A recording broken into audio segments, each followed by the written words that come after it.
ভোলা ২ আসনের সংসদ সদস্য এবং বোরহানউদ্দিন দৌলত খানের গণমানুষের নেতা আলহাজ হাফিজ ইব্রাহিম এমপি বলেছেন, মাতৃভূমিতে সকল নাগরিকের নিরাপত্তা ও অধিকার রক্ষা করা আমাদের সাংবিধানিক ও নৈতিক দায়িত্ব।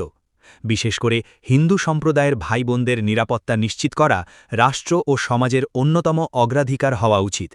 তিনি বলেন, দেশের কোথাও হিন্দু সম্প্রদায়ের ওপর হামলা, হয়রানি, সম্পত্তি দখল কিংবা ধর্মীয় অনুভূতিতে আঘাতের মতো ঘটনা ঘটলে তা প্রতিরোধে সবাইকে ঐক্যবদ্ধভাবে কাজ করতে হবে।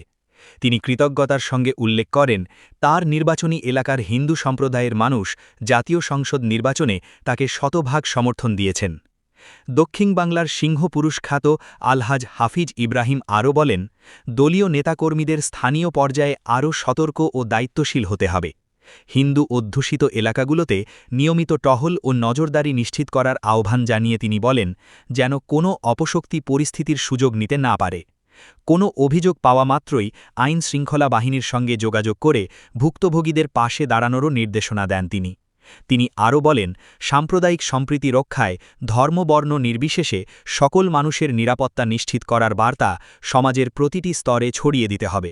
উস্কানিমূলক বক্তব্য ও অপতৎপরতা থেকে সবাইকে বিরত থাকার আহ্বান জানিয়ে তিনি বলেন, আইনের শাসন প্রতিষ্ঠায় অপরাধী যেই হোক তাকে ছাড় দেওয়া যাবে না। দলীয় পরিচয় কোনো অপরাধীর রক্ষাকবচ হতে পারে না। এমপি হাফিজ ইব্রাহিম বলেন, হিন্দু সম্প্রদায় আমাদের দেশের অবিচ্ছেদ্য অংশ। তাদের নিরাপত্তা, সম্মান ও সম্পত্তির অধিকার রক্ষা করতে না পারলে প্রকৃত উন্নয়নের কথা বলা যায় না। এটি শুধু একটি সম্প্রদায়ের বিষয় নয়, বরং সমগ্র জাতির নিরাপত্তা, স্থিতিশীলতা ও সম্প্রীতির প্রশ্ন।